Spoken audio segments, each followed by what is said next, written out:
Alrighty, so we've been very easily clearing the ranks through on the ridiculously broken Blight build. I've also just been generally figuring out what the build will need even after they inevitably fix this bug, and I figured I'd show off a tier 100, since I think monsters stop scaling after this point, at least in difference in level. And I think that they may only scale in like health scaling? I'm not too sure. But these are monster level 199. Oh. Our build is still a little bit scuff. We are missing out on a ton of damage multipliers because I have to sacrifice defenders for resistances. I haven't dropped the prismatic shards or the scintillating shards. What are they called? Scintillating shards? Whatever you need to socket gear. I just keep missing. I go to Legion events and I don't drop any, and then I keep missing the world boss. So I can't socket my jewelry, which is very interesting here. I'm gonna, normally I wouldn't grab shrines, but this isn't actually a question of like damage output. I just want the mobility since we don't actually do crit damage here. Yeah, the build is very good.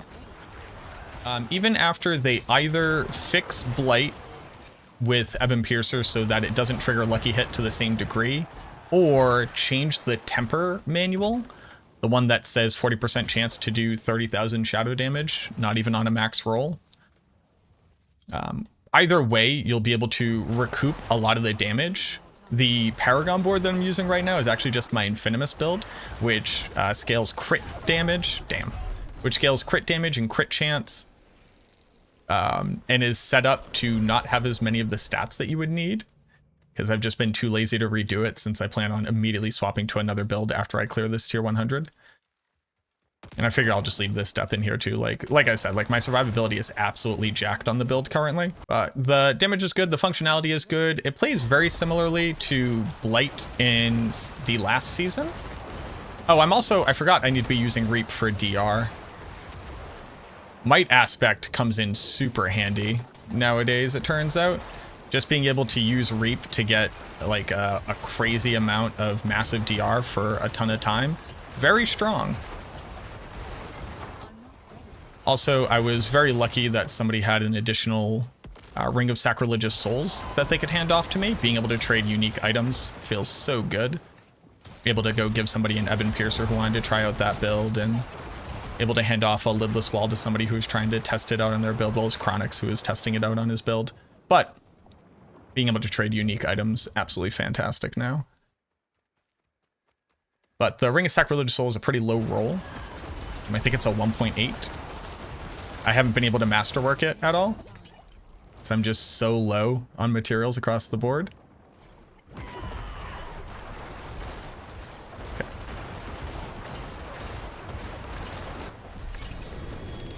And there you go. Also, oh, Lilith is here. Oh man, I'm very excited for the amount of hardcore deaths for when you complete the dungeon, but the other boss isn't done fighting you yet. Also, I think we just got another Ebonpiercer. No, we actually got Death Speakers. I need this. Oh, my gear broke right there. But yeah, let's go ahead and talk about the build. I think I have a pretty good idea of kind of how it's working, what you should be looking out for if you wanted to test it out yourself. While the developers are aware of the bug with Ebonpiercer and they're investigating it, you know, whatever the outcome may be, I think that there's a lot of good information to glean from how the build currently plays, how we'll be able to scale it without the bugged interaction with Ebonpiercer, and just the overall strength of Blight potentially walking into Season 4, depending on how these different things actually get changed based off the feedback that we give. But let's go ahead and jump into it. I'll have timestamps to everything that you need to see down below, so feel free to jump around to whatever part you want. I'll go over like the skill tree very quickly. The Paragon board is going to be absolutely scuffed city. I will be updating the links in my Discord as well, the build planner links. So if you haven't already joined there, the link to that is down in the description. But yeah, let's go ahead and get into it. So the primary conceit of the build is that we are a Blight Necromancer, but very interestingly enough, we're not really looking to scale damage over time. We're not building into like the typical avenues of strength that the build does, because Ebonpiercer very specifically interacts very interestingly with Lucky Hit, where it is overproducing Lucky Hit effects that trigger from your gear. So whether that's X falls, whether that is Lucky Hit chance to deal a huge amount of shadow damage here, It is overperforming. So theoretically speaking, once they fix it, this overperformance will be reduced, but Ebonpiercer itself should still increase how often you are triggering Lucky Hit, as well as triggering Shadow Blight, as well as triggering things like Crippling Darkness and reduction on Decrepify. Since they can pierce and they carry Blight's Lucky Hit chance, they are able to apply Lucky Hit to a much larger amount of enemies on screen, and you're able to stack a ton of them on top of a monster, so that not only does that damage over time debuff on the monster itself hit, but your Blight shadow pool will hit them simultaneously. So regardless of the fact of the bug itself, it's still going to make Blight a significantly stronger build. The interesting part about the amulet is it doesn't really have a lot of avenues to power, but what it does have is quality of life. A large role for essence cost reduction, which is harder to get in Season 4, and then the damage reduction to shadow damage over time affected targets. This is similar to the Greaves of the Empty Tomb, which is the only other unique item that has a stat like this. And again, it's just harder to get damage reduction as a whole, so it's a really nice utility piece that you use to accelerate the other systems on the build. Now that you understand how we're kind of using it, let's go ahead and look at the skill tree, and then we'll come back to the aspects, and then we'll jump over to Paragon. I won't go into excruciating detail. We are using Reap to be able to generate corpses. We are scaling Blight's damage. On the build as it currently stands, you're not going to see a huge increase to damage here, but if you're actually scaling shadow damage over time with the Scourge glyph and then also the Wither node in your Paragon tree, you would see pretty good returns on this, but not nearly as effective as the Lucky Hit procs for shadow damage that we're currently relying on. I am using Imperfectly Balanced to increase Blight's damage even further, and then obviously maxing out Huge Flesh to be able to make as many corpses as possible. I currently have a really bad roll on Sacrilegious Ring, and I was unironically using the Osius Gale aspect for one of the first times in a very long time to be able to manage essence cost, considering it is harder to do that right now because you need to get very specific rolls on gear. So if you've been an Osius Gale enjoyer and you never expected to see me use it, I'm currently using it in the PTR as opposed to the Ring of Sacrilegious Soul, and it's honestly doing pretty good. I gotta give props where props are due. It's definitely performing well for me. Just the point in Blood Mist to be able to have Unstoppable, maxing out Corpse Explosion, Blighted Corpse Explosion, maxing out Grim Harvest as our basically only way of generating essence, as well as essence on kill from our Paragon board and in our gear, and then obviously Fueled by Death for the big damage multiplier. I am putting only a single point into Decrepify. If you're not using the Corpse Explosion itself, but instead using Osius Gale, I would put more points into Decrep because the damage reduction here is hyper overperforming, considering damage reduction is such a harder to come by stat in the Season 4 itemization as it currently stands. Obviously amp damage, and then Death's Embrace. I would like to put 3 points into here if I could afford it, maybe taking a single point out of Crippling Darkness. I'm not exactly sure where I land on that right now. As it stands, I'm basically maxing out everything except for Terror, only because it doesn't really do anything on bosses because we're actually killing bosses before we stagger them. That being said, it's obviously a really nice damage multiplier with Decrepify's slow, so you are not wrong for putting points into here, but I was strapped for points and I was willing to pull it out of this because I really didn't feel like our damage against non-boss monsters was really slacking at all, even at tier 100 right there, which is like the first place where I felt like we slowed down since I started the grind up from tier 76 pit. And remember, tier 100 pit monsters are level 199, meaning that they are 45 levels higher than even tier 100 Nightmare Dungeons in Season 3. Down to the final node, obviously Bone Storm with everything here. You don't actually need the crit chance from this, so I could actually take this out and go regain some damage reduction here. Then 3 points into Standalone for the DR and Memento Mori for the sacrifices, and then obviously with Shadow Blight. Using Juggernaut to be able to max out our armor against these monsters that are such high level. We are also looking for a Decrepify size, as well as Corpse Explosion size from Tempering, and then any total armor or maximum life rolls from Tempering as well. I like the Lucky Hit chance, I like armor, I like maximum life here, and I like cooldown reduction. For the armor, this is where I'm putting Might because we're using Reap quite often. Reap is also just a pretty decent essence generator in the thick of things. I typically found that any boss that I've fought has run out of life before I've run out of essence, but while continuously moving throughout the dungeons, sometimes you hit a dry spell, and just using Reap to get the DR and the secondary benefit of getting that additional essence is actually working really well on the build, and I don't feel like it's currently slowing us down with the suboptimal gear that we have. Here, again, maximum life, total armor, I like either, again, Decrepify radius, Corpse Explosion radius, or getting an additional like armor or maximum life roll from Tempering. For the gloves, these are just my summoner gloves that I don't have a better set of gloves for. You would like lucky hit chance, attack speed, and then either intelligence or damage over time here, maybe even vulnerable damage. And then I have damage to close from the temper, and then also decrepify size here. And then this is where we'd want to put blighted. I just haven't found a perfect blighted yet, but obviously you would want a perfect one if you had it. For the pants is where we're putting shielding storm, maximum life, total armor, intelligence with our greater affix here is like pretty nice. Again, decrep size, total armor, maximum life, or resistances if you actually want to be tempering for res, so you don't have to sacrifice the defenders like I am right now if you're finding it particularly difficult to max out your res. For the boots, I would like to realistically get Ghostwalker back on here, and if there was a universe where I didn't need Juggernaut for total armor, I would move the Void up here, but since I don't have that particular combination of stats, Void on the boots for the Blight pull. Then we're going with movement speed, tempering movement speed. You'll notice I have corpse explosion size radius here. That or decrep size would be nice. And then additional corpse skills to be able to scale our corpse explosion damage even harder. For the wand is like pretty okay. The question that you might have is why are you not using Blight has a chance to fire off additional projectiles? At least on Blight itself, you don't really spam Blight like you do with like Blood Surge or Blood Lance or Bone Spear. You typically shoot a couple off and then keep moving. So the lucky hit chance to be able to trigger shadow damage is strictly stronger in every single way as the build currently is right now. I think even in the future, when they do fix the bug with Ebonpiercer, it's also just going to be better there too. It's basically just X-Falls Ring, but only hits single targets. But it's just free X-Falls Ring that you get to temper onto a weapon. So that's pretty nutty. And then maximum life, vulnerable damage here. Attack speed would also be really nice. And then intelligence is just always a pretty good stat.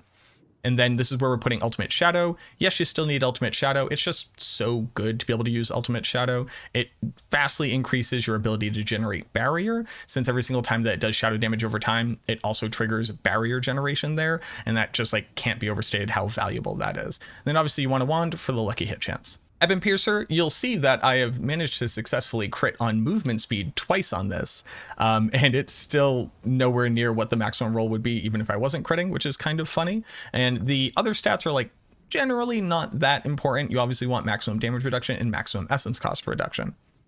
Ring of Sacrilegious Soul, it's working pretty well, but as you can see, like it just does not have good rolls. So we should expect to have significantly better management of essence as well as uptime on our damage bonuses with a better rolled version of this ring. And I just don't have the materials to either socket it to be able to put in anything for res, as well as being able to masterwork it right now. And then we're putting Damned on a ring. Damned is just like super good. If you can't currently manage your essence without having Umbral, and let me just point out the fact that Decrepify applies slow triggers crowd control for Umbral, and being able to hit the entire screen with this makes it like 1,000 times better than even Iron Maiden would be in the same situation. So if you can't manage your essence yet, absolutely put Umbral here. But once you can, you want to put Damned on for that huge damage multiplier. Here, attack speed, lucky hit chance, and chance to apply vulnerable, I think are like realistically the best stats that you can get on it. And then I currently have ultimate cooldown reduction, which is just like pretty nice. And then a generic damage roll. And then obviously Lidless Wall. Lidless Wall is going to continue to overperform like the vast majority of items that you could put in this slot, because it turns out Infinite Bone Storms is just really, really powerful. The things you want to look out for here is attack speed, then the chance to restore primary essence, and then maximum life in that order. For the Book of the Dead, because my resistances are absolutely crap, I need to sacrifice defenders for res. That means that I'm currently missing out on a huge damage multiplier, including Memento Mori, which would increase this damage multiplier even further. So we are basically missing about like 122, I think it is, or a 1.22 multiplier, but at the very least, we don't have to worry about survivability, and I could go back to actually playing the game. Obviously want to sacrifice Cold Mages for the vulnerable damage bonus here, and then I'm currently sacrificing Bone Golems for the attack speed, because it turns out that when you can actually cast 5 projectiles into a target, attack speed becomes incredibly valuable, even on a damage over time build like this.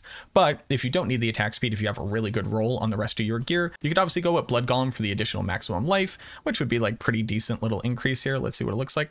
Yeah, about 2k life. And again, we don't really care about crit damage. It would help with Crippling Darkness as well as Shadow Blight procs. So it's not dead. We're just not really scaling it in any meaningful way currently on the build. Now, like I said, this Paragon board is being like weirdly Frankenstein together from the Infinimus boards that I typically use with some minor modifications to put more important stats back on for Blight in the way that we're currently building it, as well as Essence on Kill from the Bone Graft board. So we currently have Sacrificial in the main board for the multiplier there very easily. Building into Sent to Death, you'll notice that we're building into Ruin. That's just absolutely a wasted stat, and we should not do this. In fact, Sent of Death should probably be your last board. So you basically just want to take all the boards that I'm about to say, move them all down one, and then put Sent of Death as your last board and just build out to the node, because we literally do not care about Ruin at all on this build. I currently have a minimum investment for Territorial. That's actually one more dex than you need, but we had the extra point around. The damage reduction from close is just super valuable, and the damage to close enemies is nothing to really snort at there, right? It's like pretty decent. Building into the Wither board. Once whatever happens with Ebonpiercer and the lucky hit shakes out, you are almost certainly going to want to reinvest into more nodes here and then ultimately pick up Wither and scale shadow damage over time. In that case, obviously I'll update the planner, but that's going to be walking into season 5, so it's probably nothing that you need to worry about right now in the PTR. But we are putting Abyssal here. I'm picking up basically all of the nodes, one to just get even more resistances, although I don't think I need it with the Defender sacrifice that I did, but you just want to pick up the damage nodes over here and then enough dex to be able to activate it as you leave through the board. Building over into Flesh Eater, we are building Amplify to increase the res gain here, as well as the damage to elites here, and then we're obviously picking up the Flesh Eater node. Building down into Bone Graft, I am picking up the Essence on Kill. You don't need to hit the requirements for this because we don't care about the max Essence, don't worry. And then we are putting our Control Glyph. Being able to hit the entire screen with Decrepify, meaning that we gain a 1.2 multiplier and over 118 additive damage, is really, really powerful. It's honestly disgusting how good Decrepify is now. And we're also able to pick up additional resistances here. So if you want to put this board a little bit earlier just to get more all res, that wouldn't be a terrible choice. Building over into Bloodbath, this is where I'm getting basically a minimum investment for Exploit Glyph. Just get that extra damage multiplier against Vulnerable, a little bit of additive damage, which doesn't hurt nobody. And then in our final board, we are putting in more than a minimum investment in the Cult Leader board for Scourge. Shadow damage over time is obviously great, increases your Shadow Blight damage as well, but most notably it's getting us a 1.1 multiplier the moment that we apply Blight to anything. So just generally pretty powerful. How do I feel about the build now that I've brought it basically to the edge of what like hard content looks like, right? Obviously, like the pit's going to continue to scale for a little bit, but if I'm not mistaken, monsters don't get higher than level 199. I think the build is very strong, even without the broken interaction with Ebonpiercer. I think being able to scale its damage over time, which is something it could already do previously, and has only gained more ways of doing that and more efficient ways of doing that, is definitely going to serve itself like very well walking into season 4. On top of that, I also think that it's pretty easy to fit in minions here if that's just your particular cup of tea. You can use them for tanking, you can use them just generally for utility, for generating essence, and then once you have basically your core build figured out, you can swap them over to Reapers for cooldown reduction or corpse generation, especially once you get a Black River. You're going to want as many corpses as possible, obviously. But on top of that, you get to use the Shadow Mages, the ones that say that it increases your damage just for them existing. And it's very easy to be able to fit in the cult aspect to get +4 minions in total. And then I think you would basically replace the might aspect here and the reap on your bar, since your skeleton should basically be doing that for you. Do I think that that's ultimately better than the base build? It's really hard to say. I don't currently have the stats to be able to support doing that in a way that I feel like would properly represent what that build would look like. But I do think that it's a very easy option, and it'll especially be incredibly powerful for leveling in the early game progression, where I basically just think you should be running minions on every single build possible. But there you go. For people who wanted to test this out in the PTR, develop their own opinions about how they feel about Ebonpiercer and what the developers should do, remember, the PTR is here for us to give feedback to the developers. I'm telling them it's bugged. You may tell them that you love it and you want to see it brought back in some kind of evergreen way. It's your prerogative. Make sure that your voice is heard. Submit your PTR feedback on the forums. Go ahead and do that. Make sure that you're putting in any bugs that you find in the report a bug. This is our time to shine and make the game what we want it to be. Thank you so much for watching this video. If you're new here and you liked what you saw, consider subscribing. If you're old here and you've just been hanging out and haven't done it yet, go ahead and click the like button. It would mean the world to me. I'd love to answer your questions down in the comments or see you in my Discord. Again, link down in the description. But that's enough of me shilling for myself. Go ahead and finish enjoying the PTR, and I look forward to seeing you in the next video.